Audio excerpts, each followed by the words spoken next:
that it feels right.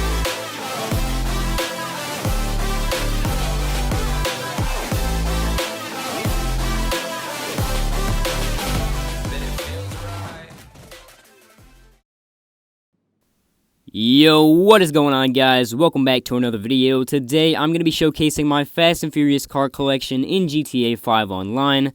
Now, there's so many cars in this collection that I actually have to make this a mini-series. I currently have 3 full nightclub garages filled with Fast and Furious cars, so that's a total of 30 cars in the entire collection. I'm probably going to be doing 10 cars per episode, and this is probably going to become a 3-part series. Obviously, if I buy more Fast and Furious cars, the series will get longer with more episodes, but currently it's going to be a 3-part series. Now, this car collection is 100% legit. What I mean by that is this cost me around 30 to 40 million GTA dollars. All the money was completely legitimately earned. I play on Xbox. This collection is on Xbox. There is no mods involved. I tried not to do a lot of glitches. I bought a couple of shark cards, I'm not going to lie, but 30 to 40 million dollars in GTA for all 30 cars. And again, guys, that's for every car in the collection, not just the ones you see in this garage. But yeah, it took me probably around 6 or 7 months to get this entire collection of 30 cars. And let's get right into the tour, guys. Alright, guys, the first car that we're going to be looking at today is the Maibatsu Penumbra. Now, this car is based off of the Mitsubishi Eclipse from the first Fast and Furious movie that was driven by Paul Walker, aka Brian O'Connor. Now, this is the very first iconic movie car that we get to see from the Fast and Furious franchise, as it is in one of the very first scenes of the first movie. Aside from the Honda Civic scene with the trucks and everything, this car is the very first car that we get to see, like I said, driven by Brian O'Connor and in the entire series. And it's overall a very clean build. Rockstar obviously included the livery that's actually on the real-life car, so that's definitely really cool by Rockstar. So you get the actual livery from real life on this vehicle. And overall, it's a very clean build. I will eventually buy the Penumbra FF, which is the newer version of this car. But currently, we just have the standard Penumbra as the vehicle. Alright, guys, the next car we're going to be taking a look at is over here to the right. This is the Bravado Banshee 900R, and this car is based off of Han's Mazda RX-7 from Tokyo Drift, which is the 3rd movie in the series. However, the events of Tokyo Drift take place after the 6th movie. So it was the 3rd movie released in theaters, however, in chronological order, it is the 7th movie. And this one is also really cool because Rockstar once again added the same livery from the real-life car, which made this a lot more realistic. And the car has a beautiful wide body, and overall, it's probably one of my favorite cars in this collection. I would probably say this car right here is in my top 5 of all of the cars in this collection. And overall, it came out really well. It looks very accurate to the real-life car. And once again, guys, I do want to mention that I'm not really focusing on the interiors or the rims of the wheels. So this entire collection has no engine upgrades or anything like that. Everything is cosmetic. And once again, I'm not focusing on the rims or the interiors. So before you guys head to the comments saying this isn't 100% accurate or anything like that, first off, I was working on a budget. And second of all, I wasn't really trying to go into too much detail on the interiors or the rims or anything like that. But let's head on to the third car in the collection. This is another Banshee 900R. However, this is the topless version with no roof. So this is the Convertible Banshee 900R. And this is based off of Roman Pierce's Mitsubishi Eclipse Spider from the 2nd movie, which is Too Fast, Too Furious. This car is pretty cool. It's obviously not as accurate as the other cars because Rockstar didn't include the livery from real life. But nonetheless, it's actually a very accurate build. It looks pretty cool, even if it's not 100% accurate. And this is another iconic car, that bright purple from the 2nd movie. And I feel like the 2nd movie was filled with a lot of really colorful cars, and I really wish they would go back to the days where they were doing street racing and everything like that. Because honestly, the first few movies were probably the best in my own opinion. And, I mean, the 5th one wasn't too bad either, but I'd say the first few movies and the 5th movie were probably my favorites. But overall, the purple Mitsubishi Eclipse Spider is probably another really great car in this collection, and even if it's not 100% accurate, like I said, it's great to have. Now let's head on to the next car. This is probably one of my favorites. This is another one that's in my top 5. This is the Annis LG Retro Custom, which is obviously based off of Paul Walker's Nissan Skyline R34 from the, I believe it was the second Fast and Furious movie. Yes, it was the second Fast and Furious movie. And this is a very iconic car. And Rockstar, once again, added the livery from the real-life car, which made it look a lot more realistic, made it look a lot more cool. And I'm glad that they did that as well, because Rockstar, when they add the Fast and Furious liveries, it just makes us all very happy. You know, everyone, all the Fast and Furious fans get really happy when Rockstar adds these liveries, because look how much more realistic it looks, you know? And definitely a very iconic car, and like I mentioned, guys, it was from the second movie, Too Fast, Too Furious. And, yeah, like I mentioned, guys, this is probably one of my top 5 favorite cars in this entire collection, and probably in real life, too. Overall, the Skyline is definitely a nice build, and it's very clean, and I believe this one belonged to Paul Walker in real life.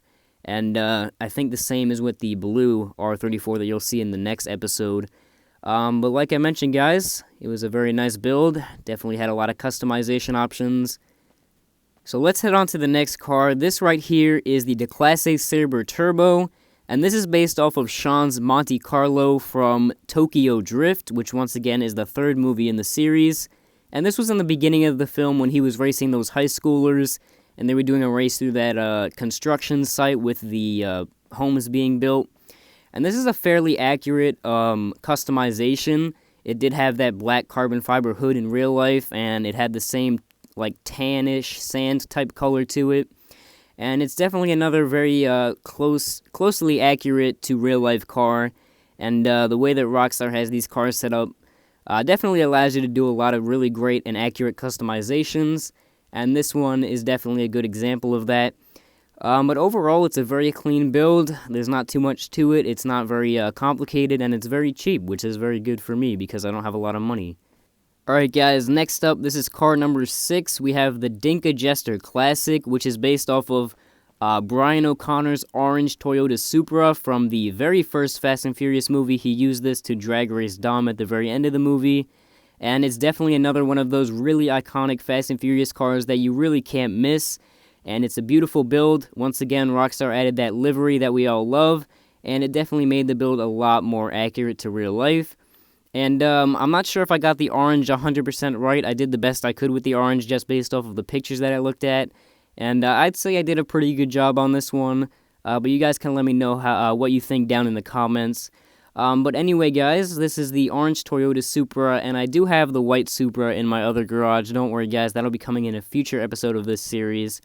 But yeah, once again, keep in mind I'm not doing the rims or the interiors. So before you guys get all critical on that, just know that right away that I wasn't really focusing on those because I was on a very tight budget with $30-40 million. I really didn't have the time and money to spend even more cash on rims and, you know, some interiors, but I did the best I could, guys. Now, guys, let's get on to the next vehicle. This one is the Imponte Phoenix, or the Imponte Phoenix, however you want to say it. And this is based off of Dom's Dodge Charger Daytona from the 6th Fast and Furious movie. He used this when he raced Letty, and I believe he also used it in that final race scene with the tank and everything. But this is another really nice build, and with the new update, we also got the new Gauntlet Classic with the large wing as well, which I might replace this one with that one. But nonetheless, guys, even if I don't replace it, this is a very beautiful car here. And it's fairly accurate, it's fairly clean, you know, everything on this is pretty accurate to the real-life version. And it's definitely a clean car, not too many customizations. It's just a nice red with that large wing on the back. And it didn't cost me too much out of my pocket. It was stolen off of the street, the Phoenix, and then it was customized to be a personal vehicle, not much to it. And the next vehicle we're looking at is the Bravado Gauntlet Hellfire. This is based off of Letty's Dodge Challenger from the 7th movie. She used this to save Paul Walker from the bus when it was falling off of the cliff. And this is overall a very clean build as well. It's definitely one that doesn't take much money, doesn't take much customization. It's just that lime green on the bottom, that black on the top. And overall, it's a very clean build, like I said, and I would definitely recommend you guys getting this for yourself if you have the money. And the Hellfire overall is just a really nice car, you know, however you customize it. Even if it's not Fast and Furious, it's just a beautiful car in general. But once you add that Fast and Furious customization, it just goes 10 times better, you know? You just make the car a lot better. But I personally do enjoy this car because it does come from Fast and Furious 7, which is definitely an iconic movie for everyone.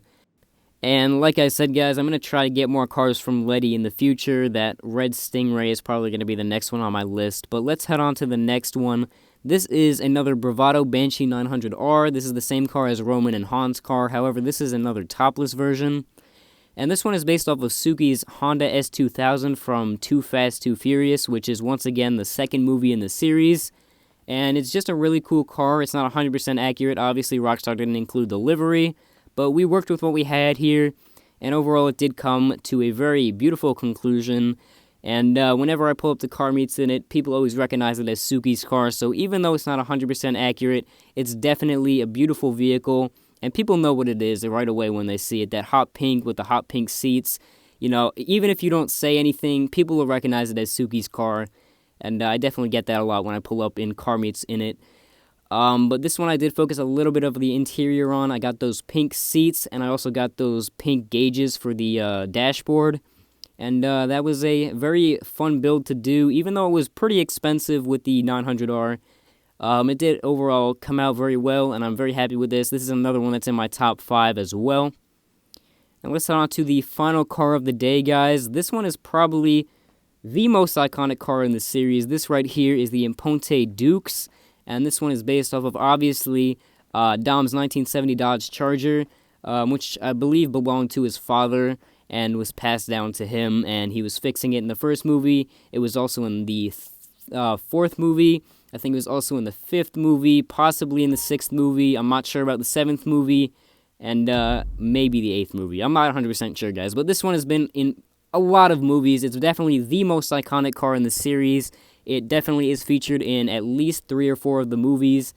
And overall, guys, it's a beautiful vehicle, and it's definitely very clean. There's not a lot of customizations to it. It's just a standard black Imponte Dukes that you guys can buy from Southern San Andreas.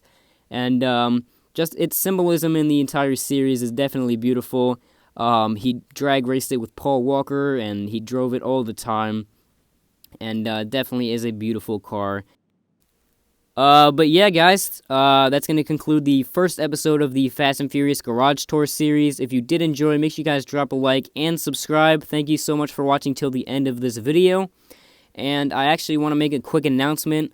My Discord is going to be linked in the description if you guys want to come in there, hang out with me and everyone else. And if you guys want to be in more of my videos or in my live streams, definitely join that Discord server. Like I said, will be linked in the description. But like I said, I'll see you guys in the next one. Peace out, guys.